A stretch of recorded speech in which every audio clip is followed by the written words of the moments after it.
A wave of violence swept across Mali. Al-Qaeda-linked militants launched an assault so massive and so coordinated that it changed the course of the nation overnight. Just days ago, Mali was shaken to its core. Multiple armed groups struck targets across the country in a series of attacks, hitting military outposts, government centers, and public spaces with ruthless precision. This was no ordinary operation. Security experts have called it unprecedented.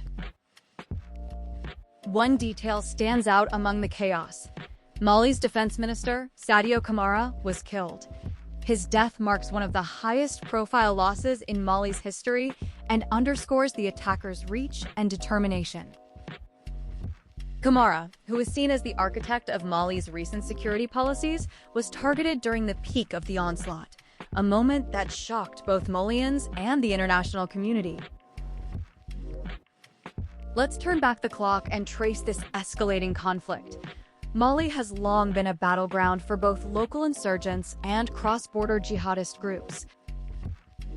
For years, Al-Qaeda-linked militants have exploited porous borders, political instability, and regional grievances.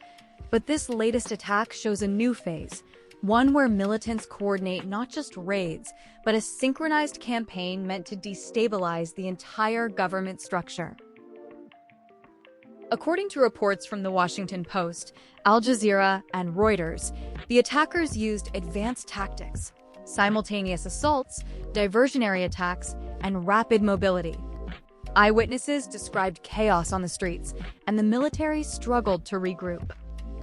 The shockwaves rippled through the capital, Bamako, and far beyond. The aftermath is grim. Security forces have set up emergency checkpoints, government officials are scrambling for safety, and ordinary Malians are left to pick up the pieces. But the death of Sadio Camara has especially unsettled Mali's leadership. His legacy was one of military reform and anti-terror strategy. Now, his absence threatens to create a power vacuum that radicals may seek to exploit. The significance of this event is difficult to overstate. Mali is already battling insurgency, facing ethnic strife, and wrestling with political instability. This coordinated assault signals that jihadist networks can adapt, strike harder, and exploit vulnerabilities at the very top of government. International reactions have been swift. African neighbors have condemned the attack, calling for urgent talks to safeguard the region. France, which maintains troops in the Sahel, expressed alarm. Security analysts warn that if Mali's institutions fracture further, militants could gain control, not just in Mali, but across West Africa. Here are the key questions. What happens next? Can Mali's government recover? Will the international community increase its involvement? And at what cost? The answers aren't clear.